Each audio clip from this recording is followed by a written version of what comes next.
guys, today I'm reading Muddy, the story of blues legend Muddy Waters. Okay. Muddy, the story of blues legend Muddy Waters. Muddy Waters was never good at doing what he was told. When his grandma said that blues music wouldn't put food on the table, Muddy didn't listen. And when record producers told him no one wanted to listen to a country boy playing country blues, Muddy ignored them too. This tenacious streak carried Muddy from the hardscrabble fields of Mississippi to the smoky juke joints of Chicago and finally to a recording studio where Muddy's signature sound was captured and a landmark record was made.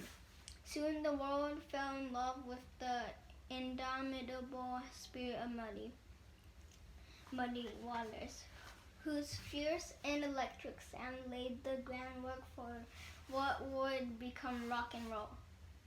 In blues-infused prose and soulful illustrations, Michael Maheen and award-winning artist Aryan Karki tell Muddy's story of struggle, determination, and hope.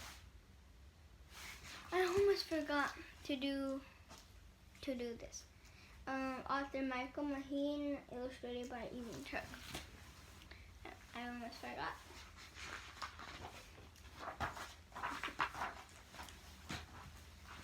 Muddy.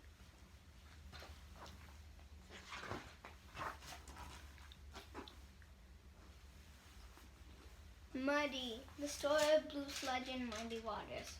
Author Michael Maheen, is illustrated by Aryan Karki.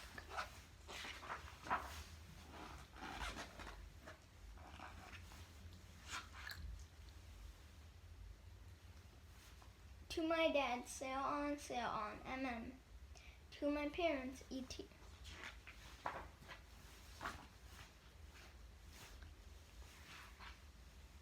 McKinley Morganfield was never good at doing what he was told, especially when it came to playing in the mud. His mama should have been mad, but she couldn't help but laugh. Ah, my muddy baby, my sweet muddy baby. McKinley's mama gave him a laugh, and then she was gone forever. Oh child, long gone. Oh child, sail on.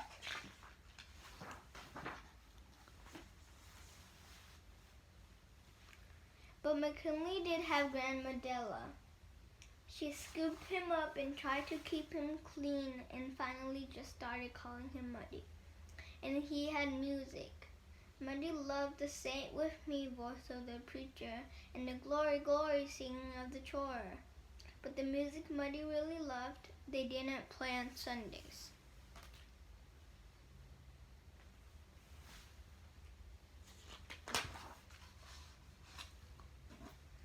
What Muddy really loved was fish fry music. It was shake off the dust and ring out your worries and laugh and cry and feel alive music. It was the blues, and Muddy couldn't get enough of it.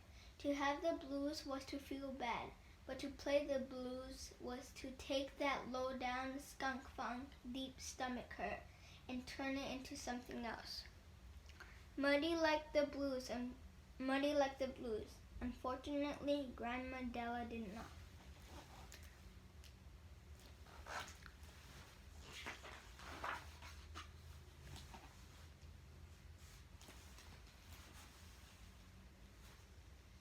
Last I checked, you can't eat the blues for breakfast, said Grandma Della. No child of mine is gonna waste his time with music. But Muddy was never good at doing what he was told.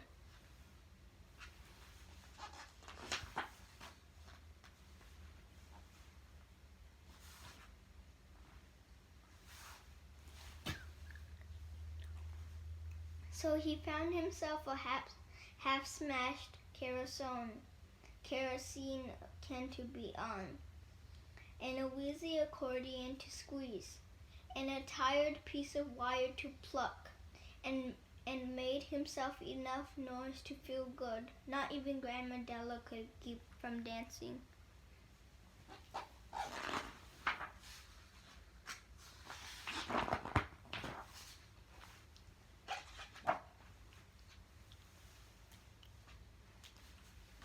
One night, Muddy watched his hero, blues legend Sunhouse, smash an empty bottle, take the bottleneck, and smooth its jagged edges over a fire. "This is called a slide," he said, dragging the bottleneck up the strings. The guitar howled like a wolf, powerful, lonely, and proud. That was the sound of the Mississippi Delta. That was the sound Muddy heard in his heart.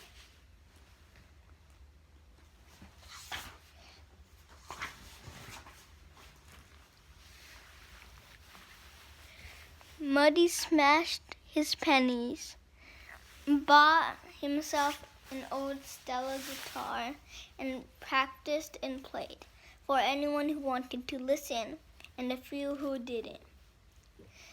After a long while, the howl that was in his heart finally started coming out of his guitar.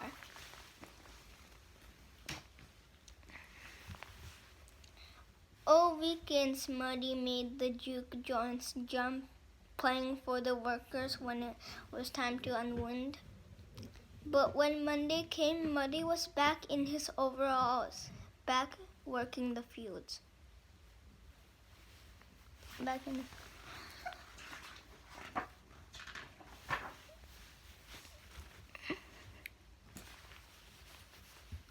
Silver sharecropping was back busting, soul breaking work, and Muddy was already in a bad mood when the new boss man started picking on him.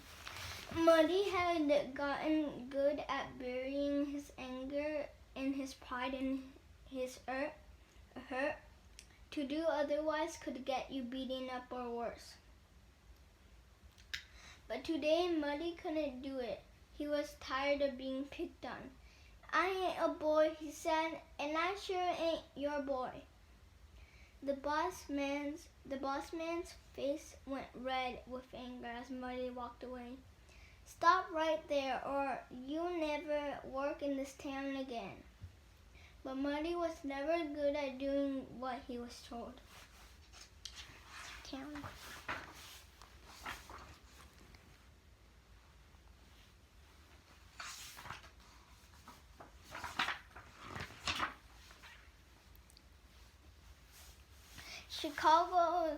Chicago's got a lot of people, he told Grandma Della, but I don't think they ever had a Muddy Waters before.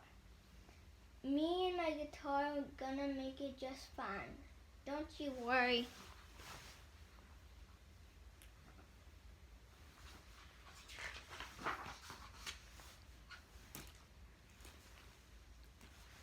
"Oh child, long gone, oh child, sail on."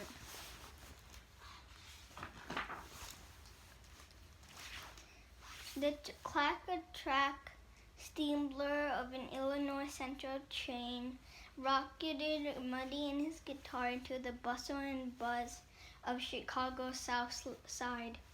Chicago was plugged in, turned on and turned up, and so was its music. Records with electrified guitars and jazzy horns were making the blues jump all over town.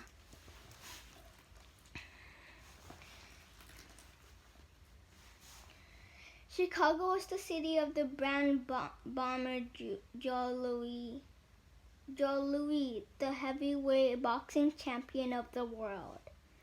It was the city of the Chicago Defender, dedicated to fighting racial injustice. And now it was the city of Muddy Waters.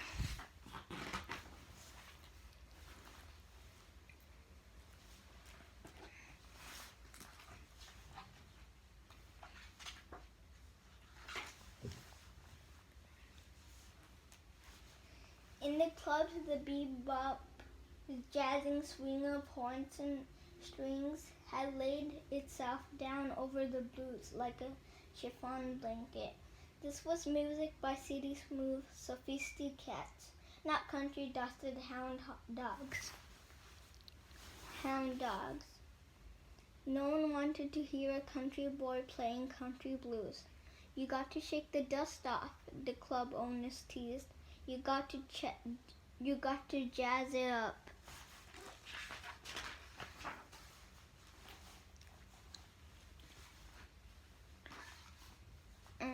That's where I'm gonna end for today. Bye guys. I'm in for right now. Bye guys.